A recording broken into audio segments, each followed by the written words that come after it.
Hey, everybody. It's your boy, Sean McLaughlin at Options Sean on the old Twitter X. Today is Thursday, February 5, 2026. I got the wrong date there. Oh, man. We got the wrong year. We're going back in time. I was just told right before we went live, literally 5 seconds before we went live, that my shirt is doing some weird patterns here on the screen. So I hope you enjoy that. Uh, if you're seeing it, I don't know. I'm looking on YouTube and maybe it's not, but in my monitor here. It looks crazy. Anyway, let's get into it. This is the All Star Options Jam session where we review action in the All Star Options portfolio in the past week. We're going to look at some exits that we exited this week, some a winner as well as a couple of losers. We're going to update some stops on existing positions. We'll also review new positions we've put on in the last week. So let's do that.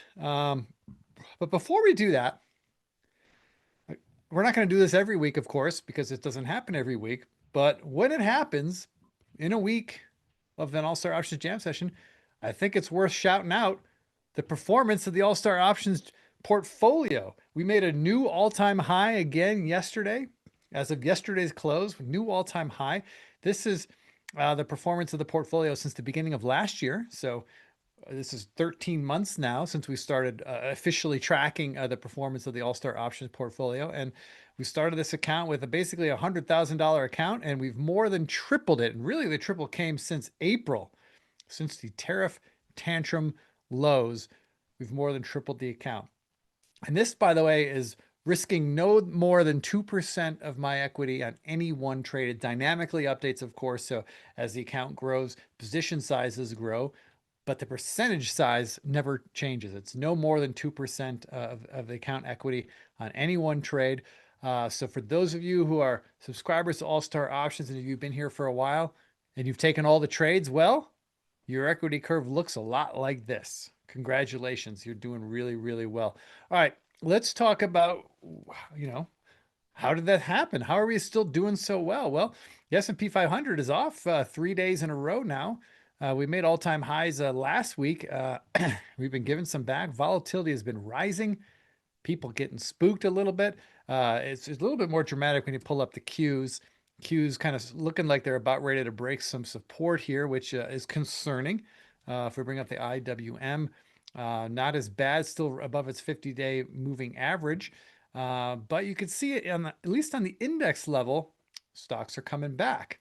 But if you dig into our portfolio, here is all of our positions shown here on the right side of my screen. This is the daily change today. But our portfolio performance is being driven by names like Easy Corp, big breakout today. We're along some March 20 calls that are doing well. Gilead, I mean, look at this move in Gilead, unbelievable. Now we have a bull call spread here, so our upside is capped, but trades like this and J&J also, these are the portfolio drivers for our account. And even though the indexes are pulling back, the big positions in our account keep chugging along. So you got to love that. One bummer here is the Estee Lauder. They announced earnings this morning or last night. I think it was this morning. Stock getting creamed today. We will, unless a miracle happens in the next hour and heading into tomorrow's open, we will be exiting this position tomorrow. Our stop was 104. We are well below our stop. There is still some premium left in these calls, believe it or not. I think last time I checked, they were trading for about, actually, I could tell you right now, they're trading for about a buck 45-ish. So get out here, not a total loss, but I'm going to give it till tomorrow's open just to see what happens. You never know. I'm likely going to get out and wish I would have gotten earlier, but that's okay. Defined risk. Remember when I put these trades on, every time I put these on, especially a defined risk trade like this, I knew that $5 debit that I paid, I sized my position such that if I lost 100% of that premium, it won't cost me more than 2% of the value of my account. So anything better than zero is a win. All right. And also, oh, can't forget this other portfolio driver the last few days. This Circle. Wow. We timed our entry on these puts at just the most perfect time. It doesn't always work out that way. We've already sold half for a double. So we're free riding on this position right now, which is great. But it's good to have some short exposure in the tape that we've had. All right, let's talk about the positions we've exited in the past week. Let's get the good news. Let's bring the good news. Let's start with the good news. We have some bad news, not bad, but just not great. FDX, FedEx. We had a call calendar spread. Boy, this thing started ripping almost immediately after we got in. In fact, it went going a lot faster than I hoped it would. In hindsight, I had the wrong trade on. In hindsight, I should have just bought calls, right? But I thought FedEx was going to kind of take its time moving up. I thought so. I thought we'd have an opportunity for those March 350 calls that were short to expire away worthless, but that is not the way it worked out. FedEx has ripped. And according to the plan that we laid out when we published this post, the trade was if it got to 350 before the March expiration, before the March 350 calls expired worthless, then the plan was to just close the trade there, book the profit for whatever we can get, and move on. And that's what we did. When we got the 350, I was able to get 13 bucks for the spread, which, hey, I paid 775 for it, got out for 13 bucks. I was in the trade for about what, 9 days, calendar days total. No big deal. I'll take it. It's not the outcome I was hoping for. I was hoping those March calls would expire and then I'd be left with the July with unlimited upside potential from there. But hey, it's a first class problem to complain about profits, right? So we're in at 775, out at 13. We're out of FDX. All right, so that's the good news. The next two are some losing trades that we had to trim out. Nothing disastrous, of course, but we were long a bull call spread in HUT, long the April 65s, short the 85s against it that we paid 530 back in early January.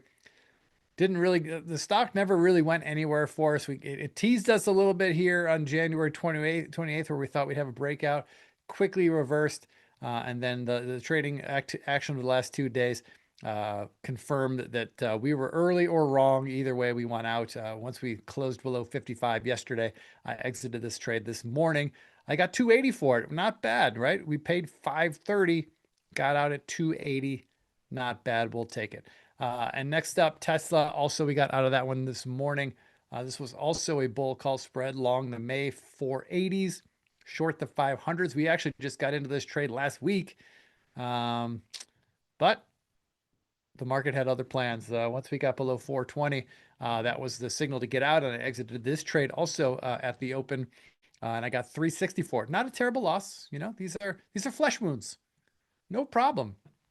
And when you bucket this loss with the HUT loss, they weren't all that large, and then you add the FDX win, we're coming out ahead. That's the beauty of the math of trading when you have winners that are larger than your losers, right? All it takes is one or two large winners to make up for a big handful of small. Let me say that again.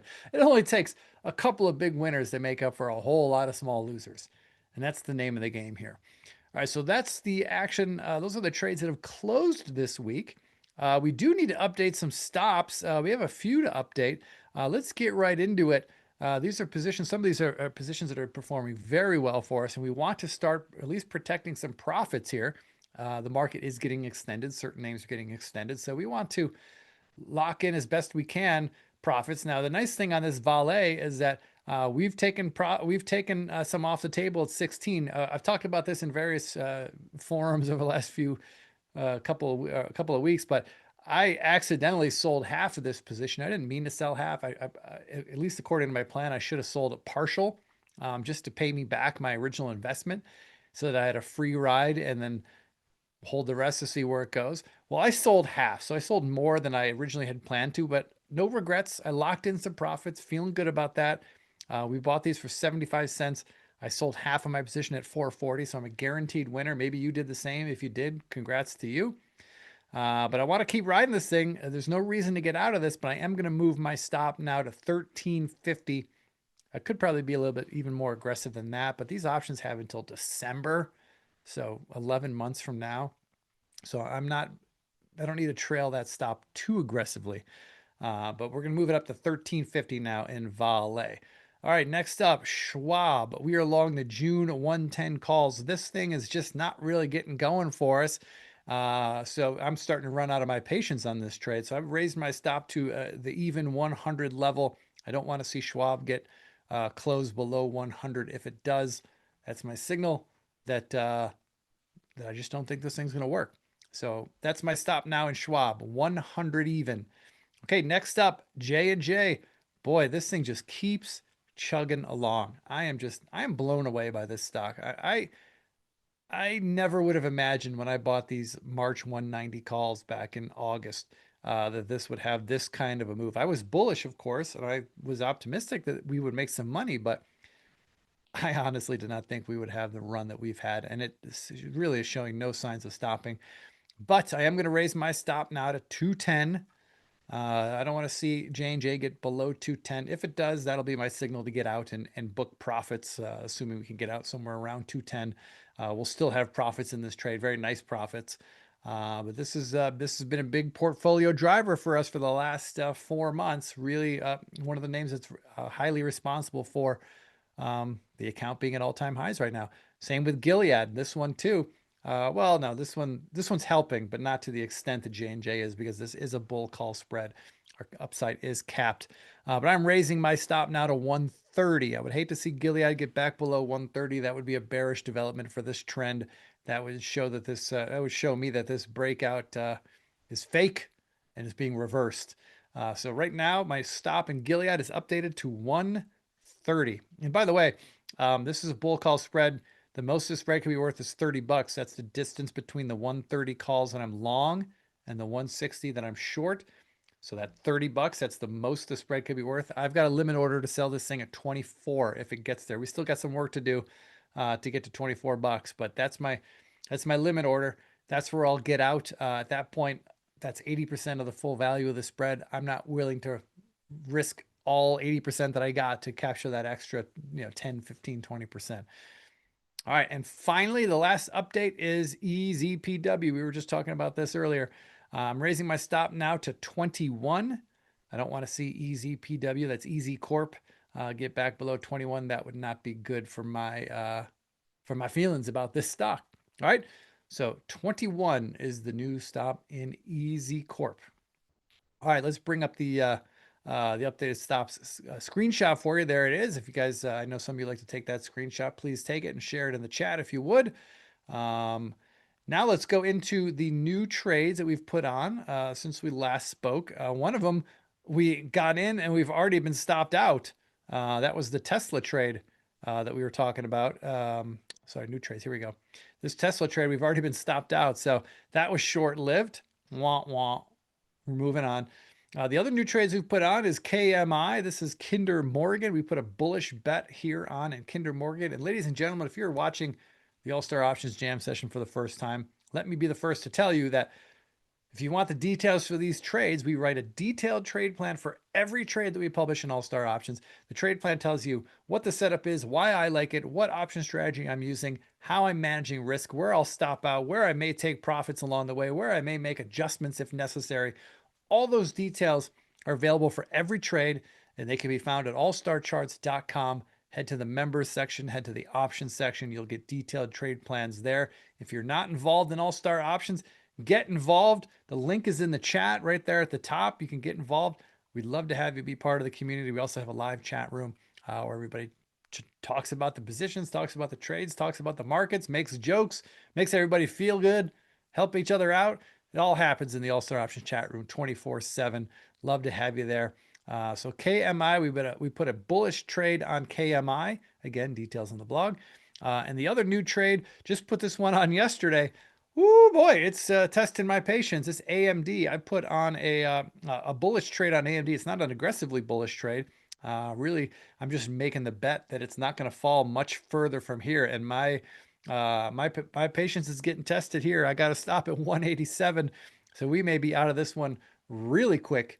We shall see, but this is a little premium collection trade, just trying to catch a little bounce here. Nothing too aggressive, but we're making the bet that AMD is not going to go down any further.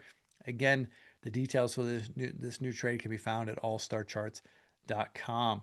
I see P Guns. P Guns is asking about SEI. Yeah, SEI is one we're watching. My stop is 47. We're in this trade. Thankfully, we already have built-in profits in this trade. This is a bullish risk reversal. We're short originally we shorted the May 35 calls and used those proceeds to buy May 60 calls. That trade was done back in late September. A few weeks later, we were able to sell half of our calls for 12.40 and use those proceeds to close all of our puts and have a little money left over. So we have guaranteed profit built into this trade. We can't lose. The calls could go to zero. We still walk away winners. That's good. What's bad is that it's currently trading below my stop loss level, 47. I don't want to see SEI be below 47. So we'll see how it closes today. If it closes below 47 today, Mr. P Guns, and it remains there at the open tomorrow, I will exit this trade tomorrow. Whatever we sell the calls for, that just adds to our profit in the trade. So good question. I'm glad you brought that in. All right, folks. I don't have anything else for you here. If you have any questions at all that didn't get answered here during the show, shoot me an email, info@allstarcharts.com. It'll get routed to me and I'll be sure to answer it for you. And if you're not a subscriber to All Star Options, please get involved. You can get detailed trade plans emailed to your inbox multiple times per week. And hey, if you just like free content, I write a lot. I don't write every day, but I write most days and share some tidbits and anecdotes from the trading floor here.